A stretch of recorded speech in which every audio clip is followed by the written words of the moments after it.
بڑی بے چینی سے گزاری۔ LSD لندن سے اسمگل ہو کر آئی تھی اور وحید پاشا اسی طرف جا رہا تھا، پھر اسے نیند کیسے آ جاتی؟ دوسرے دن 2 بجے وہ ایئرپورٹ پہنچی۔ وحید پاشا سے کچھ پوچھنے کے لیے پہلے پیار بھری باتیں کرنی پڑیں، پھر لچھے دار باتوں میں الجھا کر اس نے جانے کی وجہ پوچھی تو وحید نے کہا، لندن کے کسی اسمگلر نے یہاں کسی کے پاس LSD کا کافی ذخیرہ بھیجا ہے۔ اب میں اسکاٹ لینڈ کے انٹیلیجنس والوں سے معلومات حاصل کروں گا۔ وہ لوگ مجرموں کو اچھی طرح پہچانتے ہیں۔ اگر وہ اسمگلر ان کی نظروں میں ہوگا تو وہ یہ معلوم کر لیں گے کہ اس نے ہمارے ملک کے کس آدمی کے پاس مال بھیجا ہے۔ لیلا کے ہوش اڑ گئے۔ وہ مال اس کے بوڑھے شوہر کے پاس آیا تھا۔ اگر لیلا کو پچھلی رات یہ معلوم ہو جاتا کہ وحید اس مقصد کے تحت جا رہا ہے تو اس کی راہ میں رکاوٹیں پیدا کرنے کی کوشش کرتی۔ یہ بھی غنیمت ہی تھا کہ وہ بیوی بن کر وقت سے پہلے آنے والے خطرے کو سمجھ گئی تھی۔ وحید کے روانہ ہونے کے بعد وہ سیدھی اپنی دکان میں پہنچی اور پرائیویٹ روم میں آ کر اس نے مینیجر اور میڈم روبی کو طلب کیا اور انہیں حکم دیا کہ 2 دن کے اندر LSD کے اسٹاک کو کسی بھی قیمت پر فروخت کر دو، خطرہ سر پر منڈلا رہا ہے۔ مینیجر نے کہا، فی الحال ہماری نظروں میں جتنے گاہک ہیں ہم ان سے رابطہ قائم کرتے ہیں اور ان سے کہتے ہیں کہ وہ اپنی اپنی بولی دیں اور نقد رقم لے کر کل شام کو پرنس کلب پہنچ جائیں۔ اسی جگہ مال کی ڈیلیوری ہوگی اور وہ تمام مال موجودہ لیلا کی کار کی ڈگی میں رکھا رہے گا۔ ایک مکمل منصوبہ بنانے کے بعد لیلا دوسرے دن شبانہ کے پاس آ کر بولی، اگر آج تم میری تھوڑی سی مدد کرو تو LSD کا اسٹاک فروخت ہو جائے گا۔ میں آج ہی رات نادرا کی تمام تصویریں تمہیں دے دوں گی۔ میں تمہاری مدد کروں گی، بتاؤ مجھے کیا کرنا ہے؟ تم آج شام کو اپنی کار میں، یعنی کہ میری کار جو اب تمہاری ہی کار ہے، اس کار میں پرنس کلب جاؤ۔ بالکونی کی میز پر میرا مینیجر ایک شخص کے ساتھ بیٹھا ہوگا، تم ان کے ساتھ بیٹھ کر تھوڑی دیر تک تاش کھیلتی رہو، بس اتنا ہی کام ہے۔ یہ بات سمجھ میں نہیں آتی کہ میرے تاش کھیلنے سے تمہارا کیا بھلا ہوگا؟ تم نہیں سمجھو گی، یہ سب پولیس والوں کو چکر دینے کے ہتھ کنڈے ہیں۔ آخر کچھ تو سمجھاؤ۔ اوہو، اچھا سنو، میں پولیس والوں کی نظروں میں مشکوک ہوں۔ تم کلب میں بیٹھی تاش کھیلتی رہو گی تو وہ تمہیں لیلا سمجھ کر تم پر نظر رکھیں گے۔ میں اسی کلب کے پارکنگ ایریا میں اطمینان سے مال کا سودا کرتی رہوں گی۔ کہیں میں کسی مصیبت میں تو نہیں پھنس جاؤں گی؟ کیسی باتیں کرتی ہو؟ نہ تمہارے پاس مال ہوگا نہ تم مال کا سودا کسی سے کرو گی، پھر کس کی مجال ہے کہ تمہیں کسی طرح کا الزام دے؟ تم بے فکر ہو کر جاؤ، بس میرا اتنا سا کام کر دو۔ شبانہ راضی ہو گئی کیونکہ انتظار کی گھڑیاں ختم ہو رہی تھیں۔ نادرا کی تصویریں اور اس کا شوہر اسے واپس ملنے والا تھا، مگر لیلا کو یہ نہیں معلوم تھا کہ پرنس کلب کی فون کالیں ٹیپ کی جاتی ہیں۔ اس کے مینیجر کو آخری وقت یاد آیا کہ ایک اور رئیس اعظم ہے جو LSD کی اونچی بولی دے سکتا ہے۔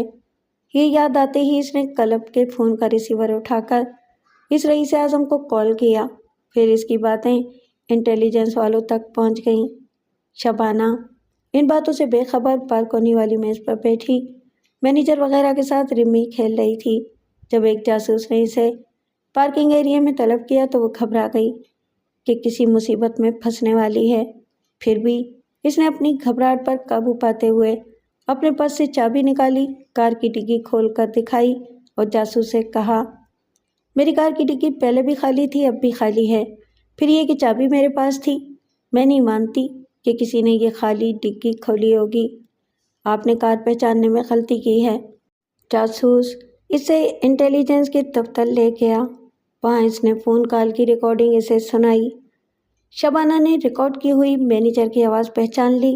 وہ LSD کے سودے کے لیے کسی کو بلا رہا تھا اور اسے سمجھا رہا تھا کہ کوڈ ورڈز میں کار نمبر K32101 کا سودا ہوگا۔ شبانہ نے جاسوس سے کہا، بے شک اس فون کال میں میری کار کا نمبر بتایا گیا ہے، لیکن میں نہیں جانتی کہ یہ کون لوگ ہیں اور میرے خلاف کس قسم کی سازش کر رہے ہیں۔ انٹیلیجنس والے طرح طرح کے سوالات کر کے اسے پریشان کر سکتے تھے، لیکن یہ الزام ثابت نہیں کر سکتے تھے۔ وہ بڑی مشکلوں سے جان چھڑا کر لیلا کے پاس آئی اور غصے میں بولی، تم نے میرے ساتھ فراڈ کیوں کیا؟ ابھی میں جس کوٹھی میں رہتی ہوں وہ تمہاری ہے، جو کار استعمال کرتی ہوں وہ بھی تمہاری ہے، اس کی دوسری چابی یقیناً تمہارے پاس ہے۔ تم نے اس کی ڈکی میں LSD کا اسٹاک رکھا تھا اور اسی کار کو کوڈ ورڈز کے طور پر بھی استعمال کر رہی تھیں، یعنی میرے کندھے پر بندوق رکھ کر چلا رہی تھیں، اسی لیے انٹیلیجنس والے مجھے پکڑ کر لے گئے۔ لیلا ہنسنے لگی۔ شبانہ نے اپنا منہ کھول کر پلاسٹک کا مصنوعی دانت نکالا، پھر اس کے آگے رکھتے ہوئے بولی، تمہاری جیسی ہیرا پھیری کرنے والی عورت میں نے کہیں نہیں دیکھی۔ تم نے شبانہ بننے کے لیے اپنا ایک دانت نکلوا دیا اور مجھے لیلا بننے کے لیے پورے 32 دانت بنائے رکھنے کے لیے یہ دانت لگائے رکھنا پڑا۔ بس بہت ہو چکا، اب تو تمہارا کام بھی ہو چکا ہے، وہ تصویریں واپس کرو اور میرے گھر سے جاؤ۔ وہ بدستور ہنستی ہوئی بولی، شبانہ تم نے واقعی میرا بڑا ساتھ دیا۔ میں نے جلدی میں 8 لاکھ کا مال 4.5 لاکھ میں فروخت کر دیا۔ کل صبح میں اس رقم کو کہیں حفاظت سے رکھوں گی، اس کے بعد کل رات کو تمہارے پاس آؤں گی، تمہاری اپنی بہن بن کر تمہارے حقوق واپس کروں گی۔ مجھے امید ہے کہ کل تم میری دعوت کا اہتمام کرو گی۔ تم نے آج تصویریں واپس کرنے کا وعدہ کیا تھا اور اب کل پر بات ڈال رہی ہو۔ آخر تم مجھے اس طرح پریشان کیوں کر رہی ہو؟ صرف ایک ہی رات کی تو بات ہے شبانہ، کل رات میں تمہارے ہاں دعوت پر آؤں گی، ہم دونوں بہنیں ساتھ بیٹھ کر کھانا کھائیں گے۔ تمہیں سویٹ ڈش پسند ہے نا؟ میں بھی کل کھانے کے بعد میٹھا کھاؤں گی، اس کے بعد میں تمہیں تصویریں نگیٹو کے ساتھ واپس کروں گی، پھر تم شبانہ بن کر یہاں سے واپس چلی آنا۔ شبانہ کو مجبوراً اس کی بات ماننا پڑی۔ وہ مصنوعی دانت اٹھا کر وہاں سے چلی گئی۔ دوسری صبح لیلا نے حلیمہ سے کہا، آیا امی، میں کل ساری رات سو نہیں سکی۔ ہائے بیٹی، مجھے جگا لیا ہوتا۔ یہ موئی لیلا جب تک زندہ رہے گی تمہیں کبھی سکون سے نیند نہیں آئے گی۔ آیا امی، میں تھک گئی ہوں، اب اسے برداشت نہیں کر سکتی۔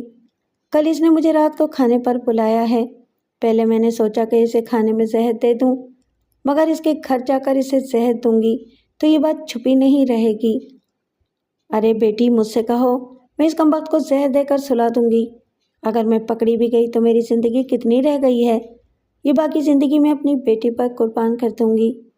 اس نے حلیمہ کی گردن میں باہیں ڈال کر کہا، نہیں آیا امی، آپ کو اور وحید کو دیکھ دیکھ کر میں جیتی ہوں، میں آپ پر آنچ بھی نہیں آنے دوں گی۔ میں نے ایک کرائے کے قاتل سے تمام معاملات طے کر لیے ہیں، وہ کہتا ہے کہ میں کسی طرح لیلا کو بے ہوش کر کے اسے اس کی کوٹھی میں چھوڑ آؤں، پھر وہ جا کر چپکے سے اسے قتل کر دے گا۔ بیٹی، یہ کیا بات ہوئی؟ اول تو اسے بے ہوش کس طرح کیا جائے گا؟ اگر وہ بے ہوش ہو جائے گی تو کیا ہم اسے ہلاک نہیں کر سکیں گے؟ نہیں، کسی کی جان سے کھیلنے کے لیے بڑے دل گردے کی ضرورت ہوتی ہے۔ مجھ میں اتنی ہمت نہیں ہے کہ اس کو ہلاک کروں، پھر ہمیں کسی قسم کا خطرہ مول لینا نہیں چاہیے۔ اس قاتل نے مجھے ایک نشیلی دوا دی ہے، اگر وہ دوا لیلا کی میٹھی پلیٹ میں ملا دی جائے تو وہ میٹھا کھانے کے بعد نشے میں مدہوش ہو جائے گی۔ اس نے پرس کھول کر LSD کا چھوٹا سا ٹیوب نکالتے ہوئے کہا، یہ وہی نشیلی دوا ہے، چائے کے آدھے چمچ کے برابر یہ دوا کسی میٹھی ڈش میں ملا دی جائے تو وہ خوابوں کی جنت میں پہنچ جائے گی۔ میں اس کے ساتھ بیٹھی کھانے میں مصروف رہوں گی، اس کے سامنے یہ دوا اس کی میٹھی پلیٹ میں نہیں ملا سکوں گی۔ ایسے وقت آپ بھی کچھ کر سکتی ہیں۔ ضرور کروں گی، بتاؤ مجھے کیا کرنا ہے؟ لیلا نے کہا، وہاں لیلا کا ایک ہی ملازم ہے، آپ وہاں جاتے ہی اس کے ساتھ کام میں لگ جائیں، اسے اوپری کام میں لگا دیں اور خود کھانا نکال لیں اور تمام ڈشیں میز پر پہنچانے کے فرائض انجام دیں۔ ایسے وقت سویٹ ڈش میں یہ دوا ملانے کا کافی موقع مل جائے گا۔ ایسا تو میں آسانی سے کر لوں گی۔ جب وہ مدہوش ہونے لگے گی تو ہم اسے سہارا دے کر خوابگاہ میں لے جائیں گے، آپ وہاں سے فوراً کچن میں چلی جائیں گی تاکہ اس ملازم کو وہاں کاموں میں الجھائے رکھیں۔ اتنی دیر میں لیلا کا لباس پہن کر آؤں گی اور ملازم سے کہوں گی کہ اب وہ چھٹی کرے، کچن کا باقی کام صبح کر لے۔ اس طرح وہ اپنی مالکن لیلا سے اجازت لینے بیڈ روم میں نہیں آئے گا، میرے حکم کو مالکن کا حکم سمجھ کر سونے کے لیے چلا جائے گا۔ ہمیں بڑی سہولت سے بہت سوچ سمجھ کر کام کرنا ہوگا۔ ملازم کے جانے کے بعد میں پھر اپنا پہلا والا لباس پہن کر لیلا کو اس کا لباس پہنا دوں گی، اس کے بعد ہم اپنی گاڑی میں بیٹھ کر واپس آ جائیں گے۔ وہ اپنے منصوبے کو حلیمہ کے سامنے تفصیل سے پیش کرتی رہی۔ حلیمہ کو اس سلسلے میں جو فرائض ادا کرنے تھے وہ انہیں اچھی طرح سمجھتی رہی۔ جب وہ بوڑھی عورت کچن کی طرف چلی گئی تو لیلا اس منصوبے کے بقیہ حصے کے متعلق سوچنے لگی۔ منصوبہ یہ تھا کہ جب لیلا اپنا کام کر کے یعنی شبانہ کو مدہوش بنا کر بیڈ روم میں پہنچانے کے بعد حلیمہ کے ساتھ گاڑی میں بیٹھ کر واپس چلی جاتی تو اس کا مینیجر کوٹھی میں آئے گا اور شبانہ کا کام تمام کر دیتا۔ شبانہ کو قتل کرنے کی دو وجوہات تھیں، ایک تو یہ کہ لیلا وحید کو چھوڑنا نہیں چاہتی تھی اور دوسری وجہ یہ تھی کہ اسکاٹ لینڈ جانے والے وحید کو یہ معلوم ہو سکتا تھا کہ LSD لیلا کے مرحوم شوہر کے پاس بھیجی گئی تھی اور شوہر تو کب کا مر چکا تھا، اس لیے لیلا کا محاسبہ کیا جا سکتا تھا۔ پولیس والوں کی نظروں میں وہ پہلے ہی بدنام تھی، اسی لیے اس نے یہ فیصلہ کیا کہ لیلا کے نام کو ہمیشہ کے لیے مار ڈالا جائے۔ لیلا کے کاٹیج میں قتل ہونے والی شبانہ کے ساتھ لیلا کا نام ختم ہو گیا۔ لاش کو اس لیے غائب کرنا پڑا کہ پوسٹ مارٹم کے وقت اس کے منہ سے پلاسٹک کا وہ مصنوعی دانت نکل آتا اور یہ راز کھل جاتا کہ قتل ہونے والی شبانہ ہے اور لیلا اپنا ایک دانت نکلوا کر شبانہ بنی بیٹھی ہے۔ اب اس عورت کو صرف وحید پاشا پہچان سکتا تھا اور پہچان بھی صرف ایک تھی، کوڈ ورڈز۔ مگر افسوس کہ شبانہ نے بحالت مجبوری وہ کوڈ ورڈز بھی لیلا کو بتا دیے تھے۔ وحید پاشا کار کی پچھلی سیٹ سے ٹیک لگائے اپنے ماضی میں گم تھا۔ اسکاٹ لینڈ میں ہی اسے یہ خبر مل چکی تھی کہ لیلا قتل کر دی گئی ہے۔ اس خبر سے اس کے دل کو زبردست دھچکا لگا تھا۔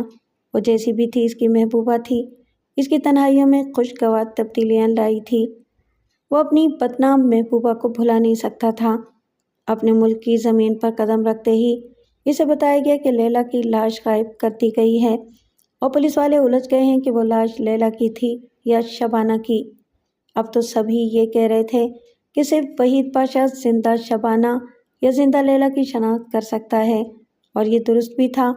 وہ اپنی دانش میں کوڈ ورڈز کے ذریعے شناخت کر سکتا تھا، لیکن سچ بات یہ ہے کہ وہ بڑی سخت آزمائش میں مبتلا ہو گیا تھا۔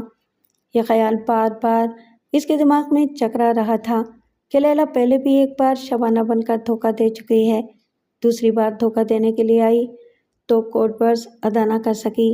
اس کے باوجود وحید نے انجان بن کر اس کے ساتھ وقت گزار لیا، لیکن اب وہ کیا کرے گا؟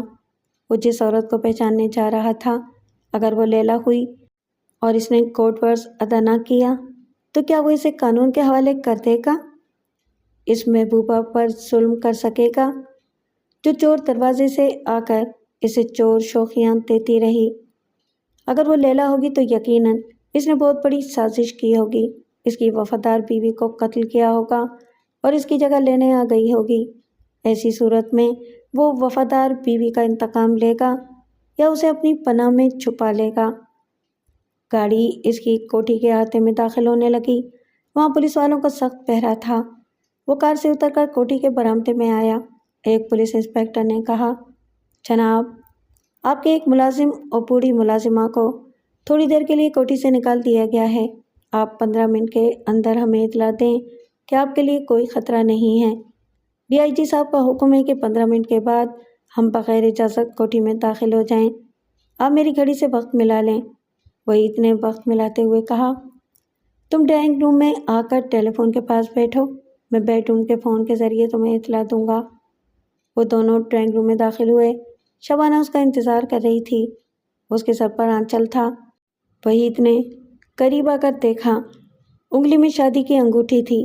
وہ شوخی کے بجائے بڑی سنجیدگی سے اپنے محبوب کو سوالیہ نظروں سے دیکھ رہی تھی۔ وحید نے اس کا ہاتھ تھام کر کہا، شبانہ، تمہاری بہن کی موت نے ہم سب کو الجھا دیا ہے، میں اس الجھن کو دور کرنا چاہتا ہوں، میرے ساتھ آؤ۔ وہ اس کے ساتھ آہستہ آہستہ باتیں کرتا ہوا بیڈ روم میں آیا، پھر دروازے کو اندر سے بند کرنے لگا۔ اسی وقت شبانہ کی آواز سنائی دی، آج اتوار کا دن ہے۔ یہ سنتے ہی وحید کی عجیب حالت ہو گئی۔ اسے اس بات کا اطمینان تو ہوا کہ بیوی زندہ ہے، مگر دکھ بھی پہنچا کہ محبوبہ کو قتل کر دیا گیا ہے۔ اس نے جواب میں کوڈ ورڈز ادا کیے۔ شبانہ نے ہنستے ہوئے پھر جواباً کہا، ہر رات رنگین خواب نہیں آتے، لیکن میرے چاروں طرف رنگ ہی رنگ ہیں۔ مجھے بہن کی موت کا ذرا بھی غم نہیں ہے، آج میں بہت خوش ہوں۔ یہ کہہ کر وہ پھر ہنسنے لگی۔ وحید کی پیشانی پر پل پڑ گئے۔ شبانہ ایسی سنگدل تو نہیں تھی اور ایسی شوق نہیں تھی کہ ہنستی پل کھاتی ہوئی سوئچ بورڈ کے پاس جا کر سوئچ پر ہاتھ رکھے اور سر گھما کر معنی خیز انداز میں وحید کو دیکھے۔ اس نے سوئچ آف کر دیا۔ ایک لمحے کے لیے تاریکی چھا گئی۔ وحید نے پوچھا، یہ کیا حرکت ہے؟ تم نے پہلے کبھی اس انداز سے شوخی نہیں دکھائی؟ تاریکی سے جواب ملا، کیا انداز بدلنا جرم ہے؟ آخر میں اپنے میاں کو ہی تو شوخیاں دکھا رہی ہوں۔ وحید کا دل بے اختیار دھڑکنے لگا۔ کبھی یہی بات لیلا نے اس سے کہی تھی۔ سوئچ آن ہو گیا۔ اب کمرے میں زیرو پاور کی ہلکی روشنی تھی۔ شبانہ نے اپنے سر سے آنچل ڈھلکا دیا تھا۔ شبانہ کی آنکھیں محبت سے جگمگا رہی تھیں۔ وحید پاشا کی ایک آنکھ لیلا کو اور دوسری آنکھ شبانہ کو دیکھ رہی تھی۔ اس کی سمجھ میں نہیں آ رہا تھا کہ اپنے سامنے والی کو کیا سمجھے۔ صرف وہ کوڈ ورڈز ایسے تھے جو اسے شبانہ بنا کر پیش کر رہے تھے۔ اس نے ٹیلی فون کے پاس آ کر ریسیور اٹھایا، پھر ڈرائنگ روم میں بیٹھے ہوئے انسپکٹر سے رابطہ قائم ہونے کے بعد کہا، میں مطمئن ہوں لیلا کا قتل ہوا ہے، میری بیوی زندہ سلامت ہے۔ یہ کہہ کر اس نے ریسیور رکھ دیا، پھر نیلی روشنی کی دھند میں چلتا ہوا اس کے پاس آیا، اسے چھونے کے لیے ہاتھ بڑھایا۔ وہ شاخ گل کی طرح لچکتی ہوئی اس کی پہنچ سے دور جا کر مسکرانے لگی۔ وحید نے گہری سنجیدگی سے پوچھا، اب مجھے سچ سچ بتا دو کہ وہ کوڈ ورڈ تمہیں کیسے معلوم ہوئے؟ اس کے حسین چہرے پر سے ایک سایہ سا گزر گیا۔ وہ کوئی جواب نہ دے سکی۔ وحید نے قریب آ کر نرمی سے پوچھا، میں تم سے محبت کرتا ہوں، تمہیں قانون کے حوالے نہیں کروں گا، صرف اتنا بتا دو کہ شبانہ کیسے ماری گئی ہے اور وہ کوڈ ورڈز تمہیں کیسے معلوم ہوئے؟ اس نے خود کو اس کی گرفت سے آزاد کیا اور پھر ایک قدم پیچھے ہٹ کر بولی، جب تم سمجھ ہی رہے ہو کہ میں تمہاری بیوی نہیں ہوں تو پھر کوئی سوال نہ کرو، کیونکہ سوال کا جواب دینے کے لیے بیوی مجبور ہوتی ہے اور محبوبہ خود مختار ہوتی ہے۔ اگر میں جواب نہ دوں تو کیا تم غصہ دکھاؤ گے؟ نہیں لیلا، محبوبہ سے نہ ناراض ہوا جاتا ہے نہ اسے ناراض کیا جاتا ہے۔ تمہاری مرضی ہو تو جواب دو، میں تو صرف اپنی الجھن دور کرنا چاہتا ہوں۔ اچھا تو سنو، وہ میری بہن تھی، دشمن نہیں تھی، میں نے اسے قتل نہیں کیا۔ میں تم سے ملنے کے لیے یا تمہیں حاصل کرنے کے لیے اتنا بڑا جرم نہیں کر سکتی۔ میں نے اسے رات کے کھانے پر بلایا تھا، اس نے مجھے یہ نہیں بتایا کہ تم ملک سے باہر گئے ہو۔ میں سمجھ رہی تھی کہ تم یہاں موجود ہو۔ تم سے ملنے کے لیے میں نے اسے نشیلی دوا کھلا دی، اسے اپنے بستر پر سلا دیا۔ حلیمہ میرے ملازم کے ساتھ کچن میں کام کر رہی تھی، میں نے شبانہ کا لباس پہن کر اسے اپنا لباس پہنا دیا۔ جب حلیمہ آئی تو میں نے کہا، لیلا کے سر میں درد ہو رہا تھا، وہ سو گئی ہے، چلو ہم واپس چلیں۔ میں شبانہ بن کر یہاں تم سے ملنے آ گئی۔ یہاں آ کر پتہ چلا کہ تم مجھ سے بہت دور چلے گئے ہو۔ میں خوابگاہ کا یہ دروازہ بند کر کے یہاں کی ایک ایک چیز کو دیکھنے لگی۔ پھر میں نے شبانہ کے کپڑے دیکھے، طے کیے ہوئے کپڑوں کے نیچے مجھے اس کی ایک ڈائری ملی، یہ دیکھو۔ اس نے الماری کھول کر ڈائری نکالی، پھر ڈائری کے چند اوراق پلٹ کر وحید کو دکھاتے ہوئے کہا، اس صفحے کو پڑھو، وہی کوڈ ورڈز لکھے ہوئے ہیں جو ابھی دروازہ بند کرتے وقت میری زبان سے ادا ہوئے ہیں۔ وحید نے اس پر ایک نظر ڈال کر ڈائری ایک طرف پھینک دی اور پھر کہا، اب ساری بات سمجھ میں آ گئی، تمہارا کوئی دشمن تمہیں قتل کرنے تمہاری کوٹھی میں گیا تھا، وہاں شبانہ کو لیلا سمجھ کر اسے ختم کر دیا۔ او خدایا، وہ کتنی وفادار اور محبت کرنے والی بیوی تھی، میں اسے کبھی بھلا نہیں سکوں گا اور تمہیں بھی الزام نہیں دوں گا، تم نے میری محبت سے مجبور ہو کر ایسا کیا۔ تم نہیں جانتی تھی کہ کوئی قاتل اپنا کام کر جائے گا، میں قاتل کو ضرور گرفتار کروں گا۔ لیلا، میں صدمے سے نڈھال ہو رہا ہوں، مجھے سہارا دو۔ ڈی آئی جی کے ڈرائنگ روم میں پولیس کے اعلیٰ افسران کے علاوہ انسپکٹر زندہ دل بھی موجود تھا۔ وحید پاشا اسکاٹ لینڈ سے جو رپورٹ لے کر آیا تھا، اس رپورٹ پر گرما گرم بحث ہو رہی تھی۔ خاص طور پر بحث اس نقطے پر جاری تھی کہ لیلا کا قتل کیوں ہوا۔ قاتل اس کی موت سے کیا فائدہ حاصل کرنا چاہتا تھا؟ ایک افسر نے کہا۔ اسکاٹ لینڈ یارڈ کی رپورٹ سے ثابت ہو گیا کہ LSD کا ذخیرہ حشمت بیگ کے پاس آیا تھا۔ لیلا اس کی بیوہ تھی اور اس کے کاروبار میں ملوث تھی، لیکن مال کی سودے بازی کوئی اور کرتا تھا۔ اس سوداگر نے جب یہ دیکھا کہ حشمت بیگ کے رشتے سے لیلا گرفت میں آ جائے گی اور پولیس والے تشدد کے ذریعے اس سے راز اگلوا لیں گے، تو اسے قتل کر دیا گیا۔ تمام افسران نے سر ہلا کر تائید کی۔ ایک افسر نے کہا، بے شک قتل کی یہی وجہ ہو سکتی ہے، لیکن ایک اہم سوال یہ ہے کہ لیلا کی لاش کو غائب کرنے کی کیا وجہ ہو سکتی ہے؟ سب سوچنے لگے۔ ایک اور افسر نے کہا، پہلے ہم یہ سمجھ رہے تھے کہ لیلا نے شبانہ کو قتل کیا ہے اور لاش کو پوسٹ مارٹم سے بچانے کے لیے اسے غائب کر دیا گیا ہے، لیکن مسٹر پاشا نے اپنی شریک ہاتھ شبانہ کو پورے یقین سے پہچان لیا ہے۔ مسٹر پاشا کی یقین دہانی کے بعد ہمیں یہ سوچنا ہے کہ لیلا کی لاش کو پوسٹ مارٹم سے بچانے کے لیے غائب نہیں کیا گیا ہے، لاش اٹھا کر لے جانے کی کوئی اور اہم وجہ ہے۔ انسپکٹر زندہ دل نے اپنا خیال ظاہر کرنے کی اجازت لے کر کہا، سر، میں بہت دیر سے اس مسئلے پر غور کر رہا ہوں اور اس نتیجے پر پہنچا ہوں کہ LSD کے سوداگر کے لیے لیلا سے زیادہ لیلا کی لاش اہم تھی۔ ہم نے بڑی ہوشیاری سے ناکہ بندی کی تاکہ مال شہر سے باہر نہ جائے، منشیات کے تمام اڈوں پر چھاپے مارے، مگر ناکامی ہوئی۔ اس کے باوجود مال اسی شہر میں ہے، اسی شہر کے کسی قبرستان میں۔ تمام افسران سیدھے ہو کر بیٹھ گئے۔ ایک افسر نے کہا، میں کل سے مسلمانوں کے تمام قبرستان کے رجسٹر چیک کر رہا ہوں۔ جن گھروں سے میتیں آئی ہیں، میرے ماتحت اس محلے میں جا کر تفتیش کر رہے ہیں۔ اب تک کی معلومات یہی ہیں کہ کوئی لاش باہر سے کسی گھر میں نہیں لائی گئی، حتیٰ کہ کسی اسپتال سے بھی نہیں لائی گئی۔ کل رات سے آج شام 7 بجے تک مختلف قبرستانوں میں 27 مردے دفن کیے گئے، جن میں 6 بوڑھی عورتیں، 4 بے حیات جوان عورتیں اور 7 کنواری لڑکیاں تھیں۔ زندہ دل نے کہا، وہ مال مسلمانوں کی کسی قبر میں چھپایا نہیں جا سکتا، کیونکہ ہمارے مذہب میں مردوں کو صرف کفن میں لپیٹ کر دفنایا جاتا ہے، اور 8 لاکھ کا مال کسی کفن میں چھپایا نہیں جا سکتا۔ دوسرے افسر نے کہا، میں نے عیسائیوں کے قبرستان کا رجسٹر چیک کیا ہے۔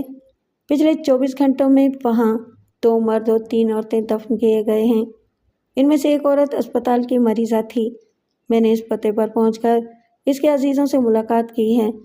انہوں نے اسپتال کے کاغذات پیش کر کے مجھے مطمئن کر دیا۔ زندہ دل نے کہا، وہ کاغذات جعلی بھی ہو سکتے ہیں سر۔ میں درخواست کرتا ہوں کہ اس قبر کے تابوت کو کھولنے کی خصوصی اجازت دی جائے۔ لاش غائب کرنے کی وجہ سامنے آ جائے گی۔ سب آپس میں چیمگوئیاں کرنے لگے۔ اس بات پر سبھی متفق تھے کہ مال کی نشاندہی تقریباً ہو چکی ہے۔ صبح 4 بجے فون کی گھنٹی چیخنے لگی۔ وحید پاشا اپنی محبوبہ کے ساتھ تھا۔ اس نے بیزاری سے کروٹ بدلی اور ہاتھ بڑھا کر ریسیور اٹھا لیا۔ Hello, Waheed Pasha speaking. محبوبہ کی بھی آنکھ کھل گئی۔ دوسری طرف سے اطلاع دی جا رہی تھی کہ ایک قبر کے تابوت سے لیلا کی لاش اور مال برآمد کیے گئے ہیں۔ قبر کھودنے کے دوران مجرم مقابلے پر اتر آئے تھے۔ پولیس مقابلے میں 2 نامعلوم مجرموں کے علاوہ لیلا کی دکان کا مینیجر بھی مارا گیا ہے، جس گھر سے تابوت لایا گیا تھا۔ اس گھر کی ایک عورت روبی فرار ہو گئی ہے۔ یہ اطلاع ملتے ہی وحید نے کہا، میں ابھی آ رہا ہوں۔ وہ ریسیور رکھ کر اٹھتے ہوئے بولا، مجھے فوراً ہی جانا ہوگا۔ لاش مل گئی ہے، کہتے وقت اس کے ضمیر نے پوچھا، کس کی لاش؟ وہ پریشان ہو کر اپنی محبوبہ کو دیکھنے لگا۔ دل نے سمجھایا، جو ہونا تھا ہو چکا۔ شبانہ کے مقدر میں اتنی ہی زندگی تھی، وہ مر گئی۔ میں نے تو اسے نہیں مارا، میں نے کوئی جرم نہیں کیا۔ اب لیلا کو پناہ دے کر آئندہ اسے گمراہی سے بچانا میرا انسانی فرض ہے۔ محبوبہ کے لیے انسانی فرائض کے اصول بدل جاتے ہیں۔ وہ جلدی جلدی تیار ہو کر چلا گیا۔ بازی جیتنے والی کے لیے دوسری صبح بڑی خوشگوار تھی۔ جب وحید پاشا دفتر چلا گیا، پھر وہ گنگناتے ہوئے اپنے بالوں کو برش کرنے لگی اور تیار ہونے لگی۔ حلیمہ ناشتے کی ٹرے لے کر آئی۔